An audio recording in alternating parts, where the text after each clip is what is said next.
Free Press and the host of the podcast, The Creator Community. Here today with another Meet the Author live session with Terry McDougall. Terry, thanks so much for jumping on today. John, it's so great to be here. Thanks for having me. Now, it is my pleasure. These are such fun sessions, at least for me.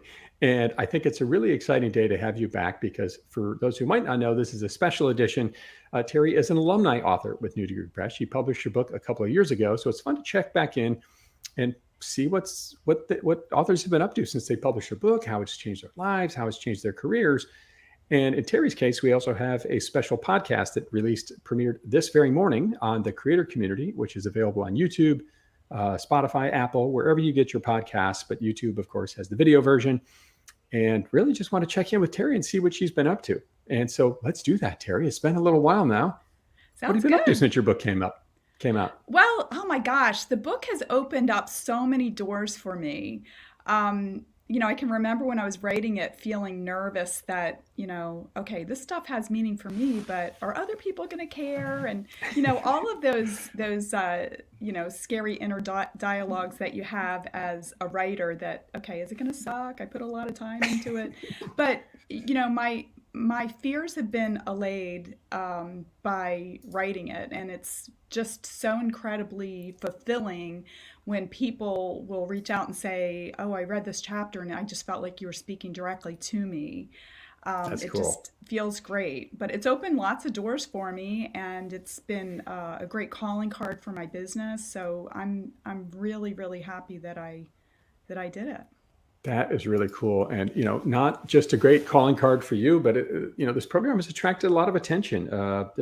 This enterprise ranked 293rd on the Inc. 5000 list last year. And for those who might not know, it's the 5,000 fastest growing private companies in America. So, you were kind of early in the program, Terry. Good for you. Yeah. And you got it done. But it continues to grow, which is awesome. And great to have you back. Really cool to have you back and hear your story. Well, I have to say that I was thrilled to find the Creators Institute because I felt like I did have a book in me, and I'm one of those people that's crazy enough to, have thought, oh, I could figure out how to do this on my own. But once I went through the program, I was like, oh my gosh, thank goodness I did not try to do it on my own because there's so many blind alleys that the Creators Institute guides you through. And, a lot of times at those dark moments when I was writing, things that Eric said sort of reverberated in my head. It kept me going. And also the investment was like such a small pittance compared to some of the other book writing programs and book coaches that I had talked to. So I felt like it was just, and I'm so happy that I found the program. That's awesome. So for maybe those who don't know, Creator Institute is the component of the journey where you write your manuscript. It takes 5 or 6 months.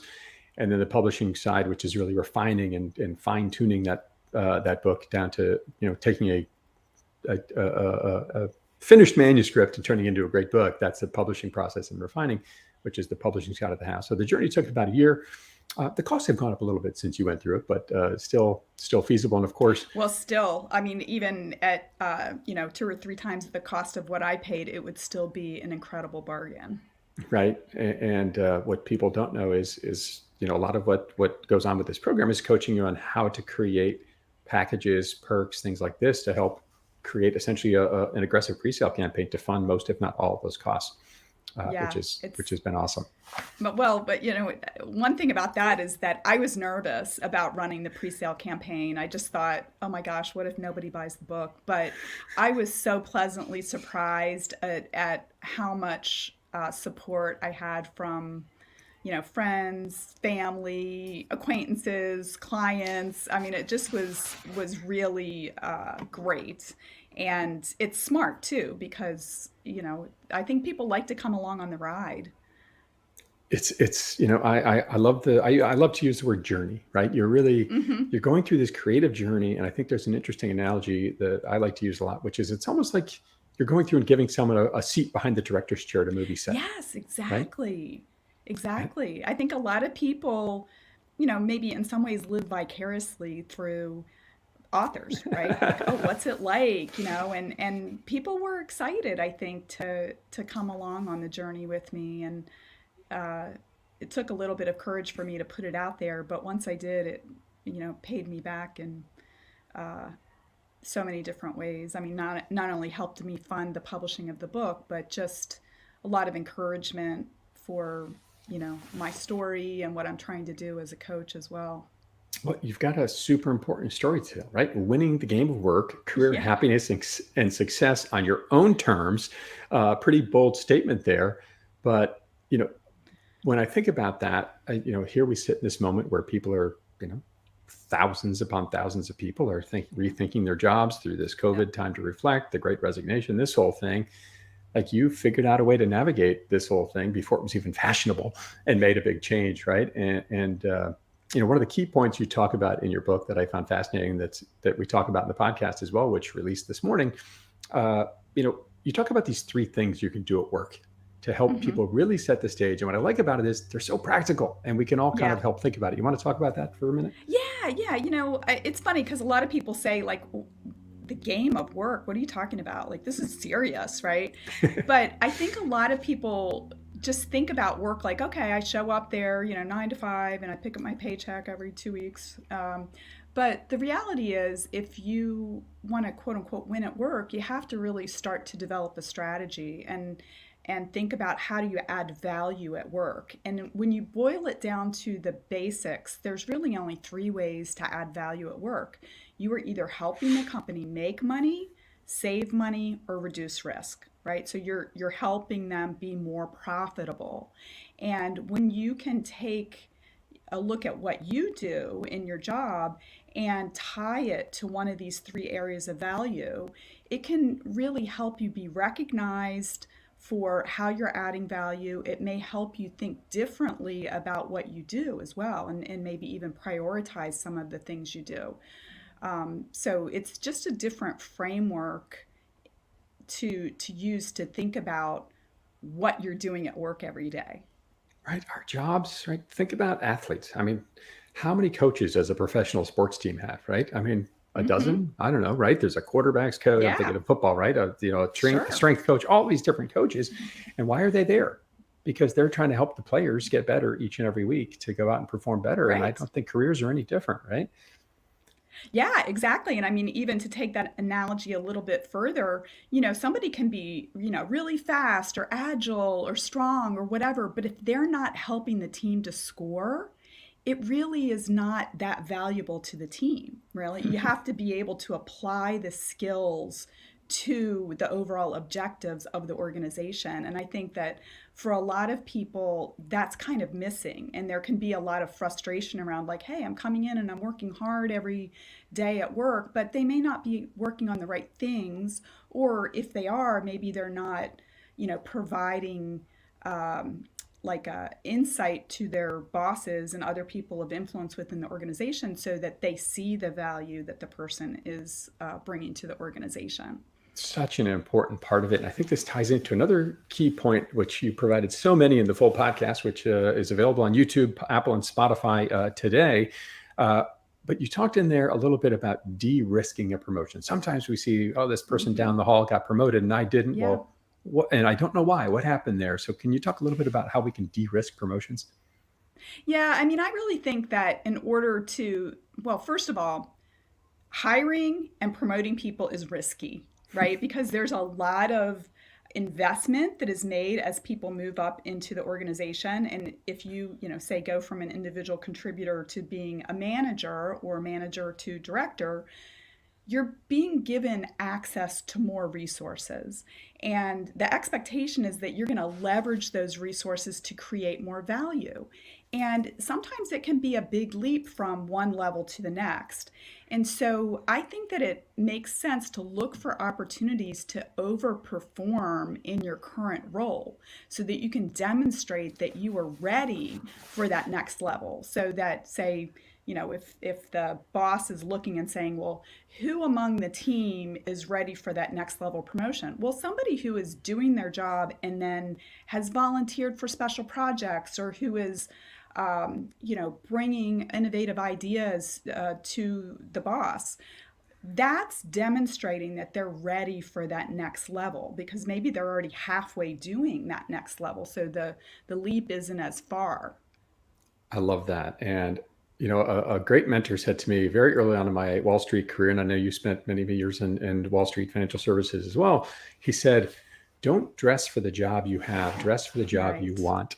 And it wasn't just about how you dressed, certainly it was, but it was also the mindset, right? How, Right. as you just explained, like, you know, how do you go to your boss and say, hey, if there's an opportunity for me to do something Hmm. beyond my scope of work, I'd love to be a part of that. Or maybe you go to your boss with this idea, right? And try to begin that dialogue. But is it fair to say that's not going to happen by chance? Yeah, I These think that types you of have extra opportunities, right? I think you have to take responsibility for your own career. I think that if there's a mistake that many people make, it's that they think that, their future is in the hands of their boss.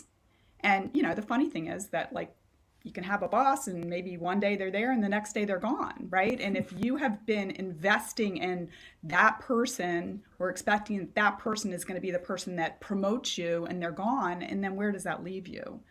I think it's really important for you to, and unfortunately, I think that the way that we're schooled in the US in some ways sort of has um, created that expectation, right? Because when you're at school, it's like everything is sort of set out like, okay, here's what you need to do to get an A, right? You need to get like 9 out of 10 questions right on your quiz or test to get an A. And then like if you once you get to the end of 10th grade, you get promoted to 11th grade.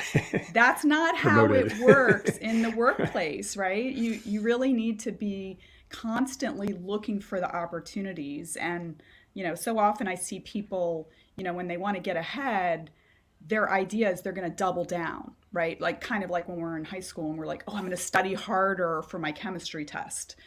Not saying that you shouldn't work hard, you should, but often people miss the forest for the trees. They're so focused on the task in front of them and they're working hard to get it done by the deadline and so forth that they haven't zoomed out to kind of see the big picture and understand what's going on in context. And often when you zoom out, you see other opportunities that may provide more value for the organization. Not, and again, not to say you shouldn't do your job, but sometimes you may, for example, you may be in a situation where you see an opportunity to improve a process or you see an opportunity for to win a new client or something like that. And if you see something, you need to say something. You're part of the organization. And I think a lot of times people assume like, oh well, if my boss wanted me to do this, they would tell me. Well, maybe they actually don't see that opportunity, right? So I think that each of us needs to in some ways lead ourselves to become the leader within the organization that we would like to be. And you don't have to have people reporting to you to be a leader. It's such a big mindset shift that you're talking about here. Thinking about work as a game, and not talking about monopoly here. We're talking about having strategy, being tactical about how you Mm-hmm. go about your day, and Exactly. finding time each week to figure out how do I do one of these three things that you highlighted here, right? Make money, Mm-hmm. save money, or de-risk Yes. the organization, and not being afraid to speak up. I want to ask you one more follow-up question on this, and we'll jump into the rapid fire questions where we're going to Okay. learn everything there is to know about you, Terry, uh, at least all the important things, which is if I'm in this circumstance and I'm feeling sort of like, oh, my boss doesn't listen to me anyway, or whenever I go to them, I don't get very far. Like, what would you say to that person? And how do I find time to do this stuff? Like, how do you fit this new mindset into your life? Yeah. Well, gosh, where do we begin? I think that there's a couple things. One of the tools that I introduce a lot of my clients to is the Eisenhower matrix, which is on one axis you've got urgency, and then on the other axis you have importance. I think that because everybody's so busy these days that it's kind of like as things come into the inbox or whatever, that we just try to tackle them one by one without doing any kind of triage. And I think it's critical that you do that triage, that you really examine you know the work that you have in front of you and prioritize it. Now, things that are urgent and important, yes, of course, they're going to be done first, and they should be.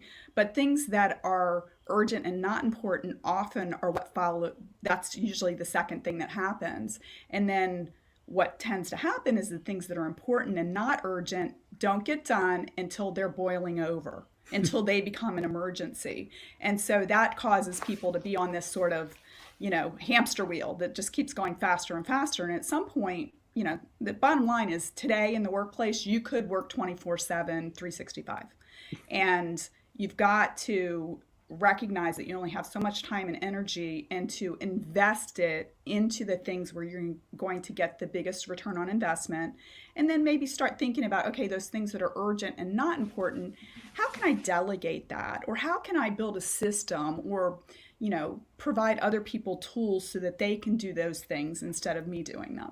Instead of just swinging the hammer harder, right? Yeah, exactly. And working later Swatting and the later. gnats. That's what it's like. We can get lost, right, in just the busyness and not really get any perspective on, are we even, going in the right direction?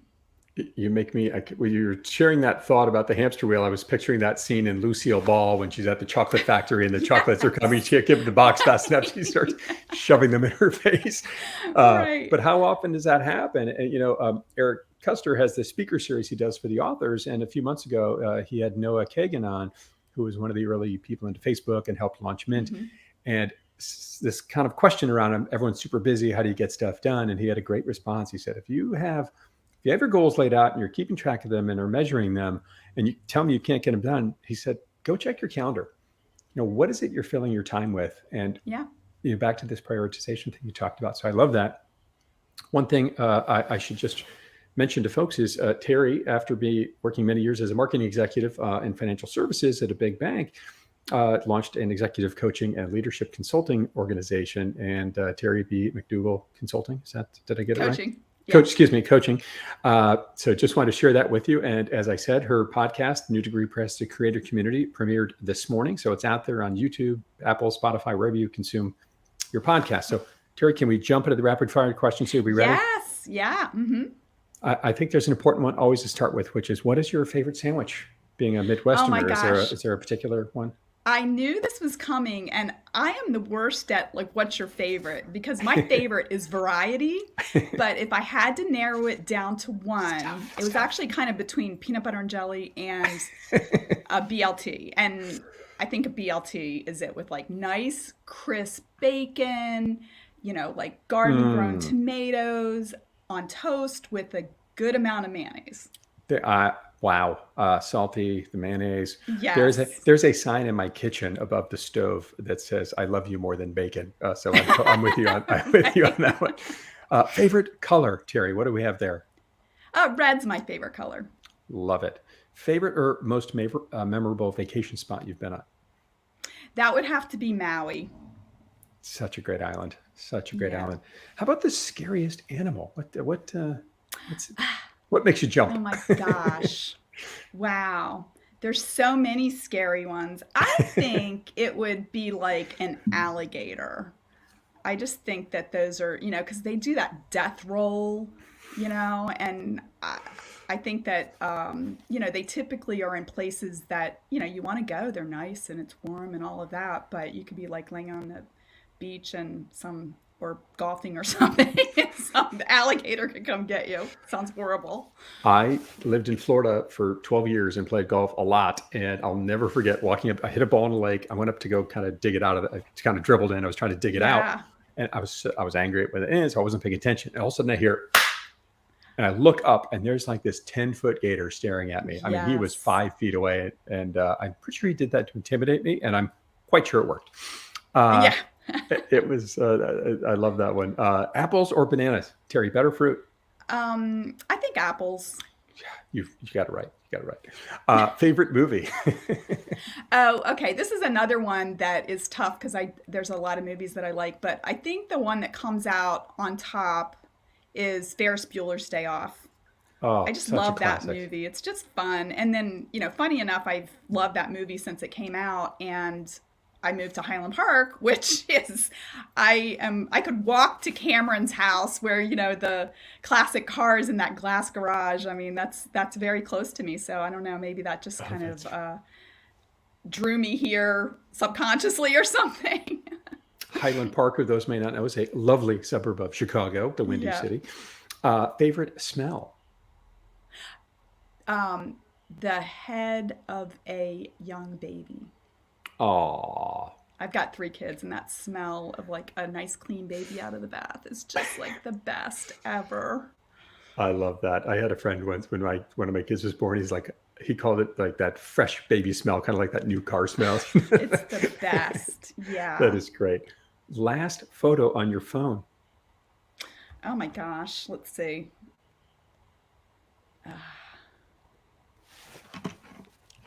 Oh, it's my dog. I have a 15-year-old puggle, and she probably has the most photos on my, but she always is doing cute things, and I'm always taking pictures and texting it to the rest of the family. Nice.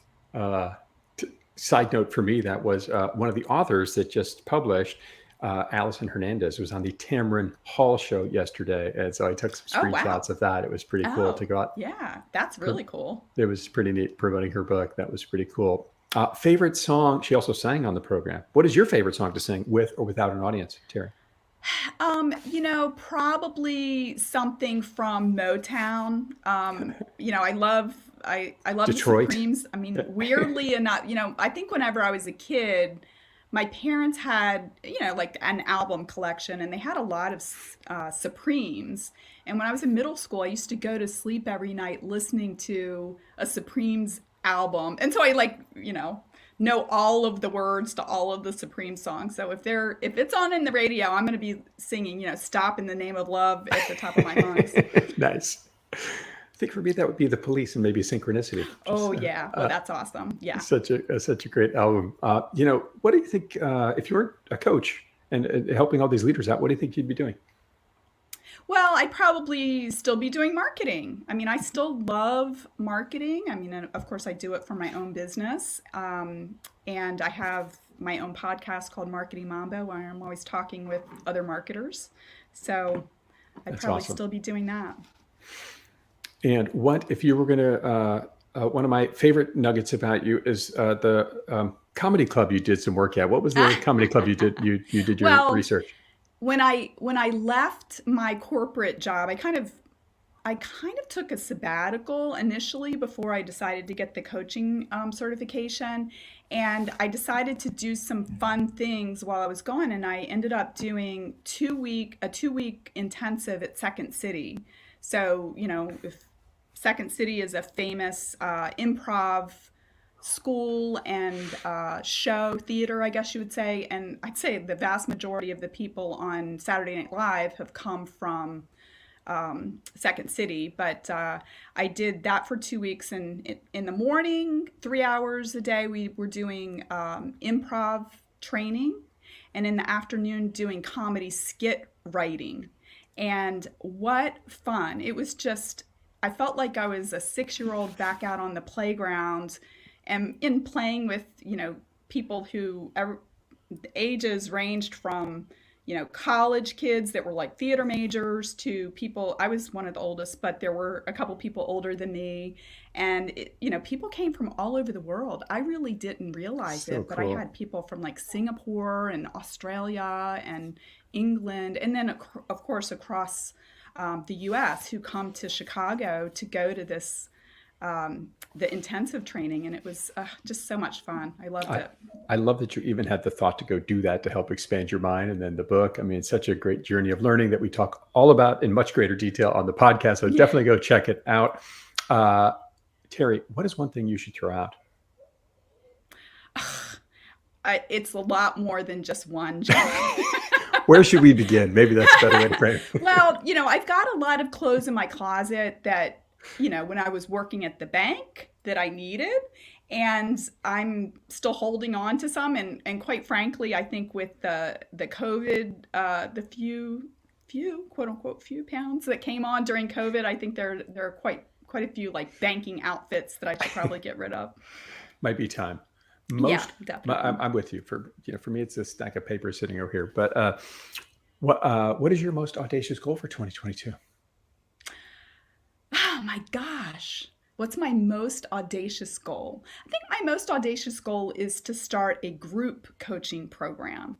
I've been doing one on one coaching doing some workshops here and there, but I think I'd like to start a group coaching program because there's a lot of people out there that, maybe aren't in a position to work with a coach one-on-one, but would like some, I guess, support and assistance in figuring out how to win that game of work.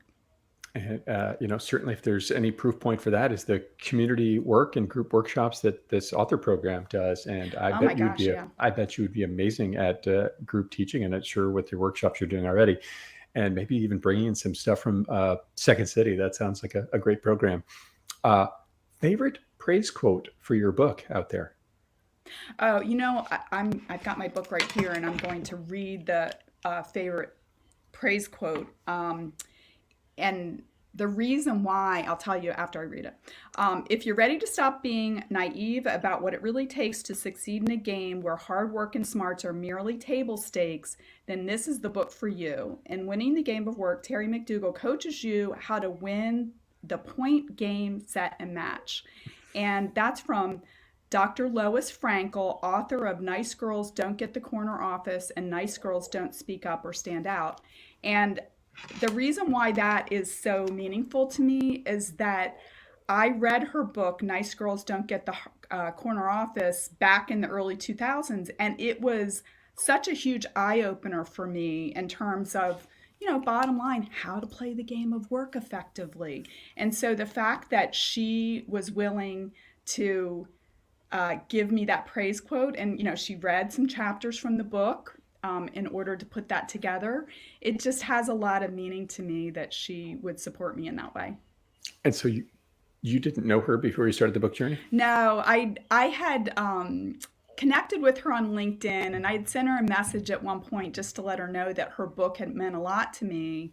And then, when I wrote it, I thought, well, I'm just gonna, aim for the stars and ask somebody who meant a lot to me. And I was really so happy that she agreed to support me in this way.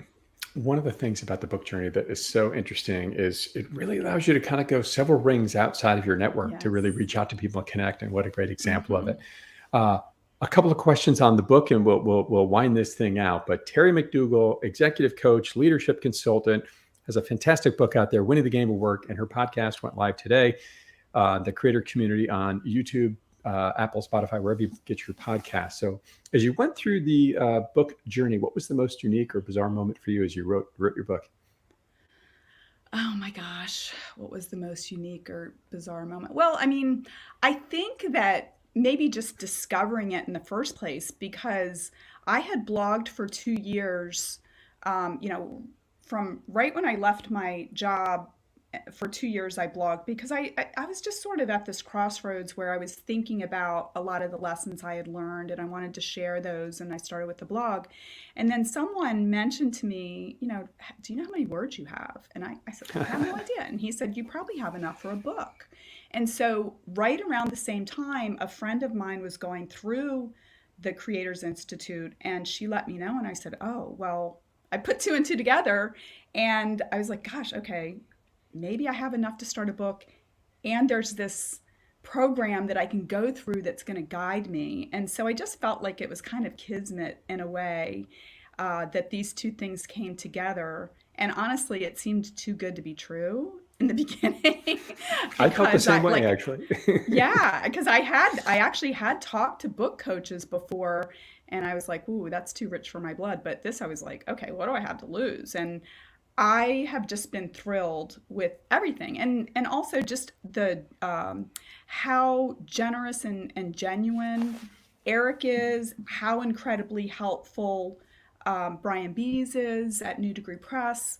I just felt very supported the entire way, and I'm thrilled because I feel like there was a lot of help in midwifing my book, and not to also, I mean, you kind of mentioned it, but going through in a group was so helpful because there were many times where I was like just feeling stuck or scared or just at a loss, and to be able to reach out to people in my cohort and say, are you feeling the same way, or do you have any ideas, or would you be willing to be interviewed for my book? It was just really great to have that support and not feel so alone. Such a big part of the story. I actually tried to quit my book twice, and it was it was the process and the community and the coaching Yeah, that yeah, kept me around. definitely. So cool. Uh, Last question, and we'll wrap it up here. Terry, how would you describe your writing journey in 5 words?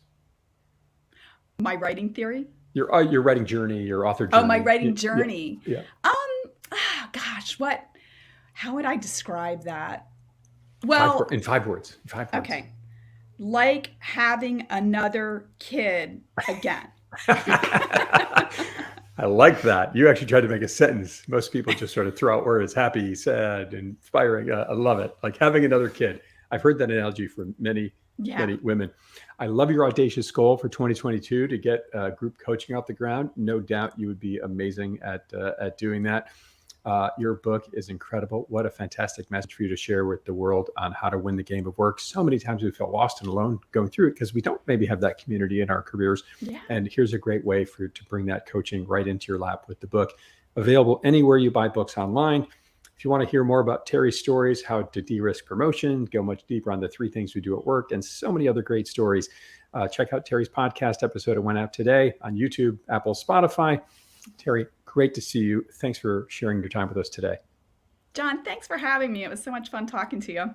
The pleasure is all mine. Thanks, everyone, for listening in. Have a great day, and check in with us next week for the next episode of Meet the Author Live.